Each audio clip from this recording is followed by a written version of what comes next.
i20യുടെ mileage എത്രയാണെന്നറിയാൻ പലർക്കും ആകാംക്ഷയുണ്ട്, എനിക്കുമുണ്ട്. ഒരുപാട് mileage കുറവാണെന്ന് പഴി കേൾക്കുന്ന വണ്ടിയാണ്. അതുകൊണ്ട് തന്നെ കൃത്യമായി അറിയുക എന്ന ലക്ഷ്യം മാത്രം എനിക്കുള്ളായിരുന്നു. അതുകൊണ്ട് ഞാൻ എൻ്റെ വണ്ടിയുടെ എണ്ണ പൂർണ്ണമായും തീർത്ത് വഴിയിലായിരിക്കുകയാണ് ഗൈസ്. കണ്ടില്ലേ, വഴിയിൽ ഒതുക്കിയിരിക്കുകയാണ്. അതിനുശേഷം ഞാൻ ട്രിപ്പ് ചെയ്തിട്ട് ഇതാ 0 ആക്കിയിട്ടുണ്ട്. ഇനി കൃത്യം 2 ലിറ്റർ എണ്ണ ഒഴിച്ചുകൊണ്ട് ഞാൻ ഓടി എത്ര കിലോമീറ്റർ ഓടുമെന്ന് കൃത്യമായ മൈലേജ് ഞാൻ അറിയിക്കും കേട്ടോ. അത് നേരെയുള്ള റോഡൊന്നുമല്ല, കുണ്ടും കുഴിയും ഉള്ള എല്ലാ റോഡിൽ കൂടെ ഓടിയിട്ട് മൈലേജ് എത്ര കിട്ടുമെന്ന് പറയും. AC ഇട്ട് തന്നെ ഓടും ഗൈസ്. 2 ലിറ്റർ എണ്ണ ഉണ്ട് ഗൈസ്.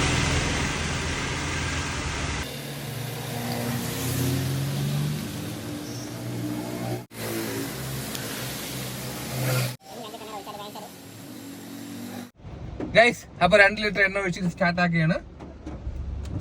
സ്റ്റാർട്ട് ആയിട്ടുണ്ട്. ഇനി നമുക്ക് പോയി നോക്കാം. 0 കിലോമീറ്ററിൽ തുടങ്ങിയിട്ടുണ്ട് ഗൈസ്. എണ്ണ ഒഴിച്ച് പോവുകയാണ്. ഇപ്പൊ നേരെയുള്ള നല്ല റോഡിൽ കൂടെ ഇങ്ങനെ പോകും. നല്ല മഴയാണ് ഗൈസ്. അപ്പം കൃത്യമായി നിങ്ങൾക്ക് ഞാൻ അറിയിക്കും എത്ര മൈലേജ് i20ക്ക് ഉണ്ടെന്ന്. ഗൈസ് 5.5 കിലോമീറ്റർ ആയിട്ടുണ്ട്. ഏകദേശം ഭേദപ്പെട്ട വൃത്തിയായിട്ട റോഡിൽ കൂടെയാണ് പോകുന്നത്. അപ്പം മൈലേജ് കൃത്യമായിട്ട് അറിയാൻ സാധിക്കും. കണ്ടില്ലേ, റോഡിന്റെ അവസ്ഥയൊക്കെ വളരെ ശോചനീയമാണ്. ഇങ്ങനെയുള്ള റോഡിൽ കൂടെയൊക്കെ ഗിയർ മാറിയൊക്കെ തന്നെയാണ് പോകുന്നത്. ഇപ്പം ഏകദേശം 6 കിലോമീറ്ററോളം ആയിട്ടുണ്ട് ഗൈസ്. വണ്ടി നിന്നിരിക്കുകയാണ് ഗൈസ്.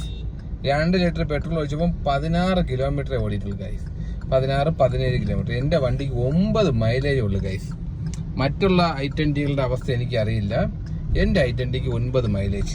ഇതാ വണ്ടി പെട്രോൾ തീർന്നു ഗൈസ്. ഇനി വീണ്ടും പെട്രോൾ ഒഴിച്ച് ഓടേണ്ടിയിരിക്കുന്നു ഗൈസ്. അപ്പം ഇതാണ് i20യുടെ മൈലേജ്. കണ്ടില്ലേ, 2 ലിറ്റർ പെട്രോളിന് 16 കിലോമീറ്റർ.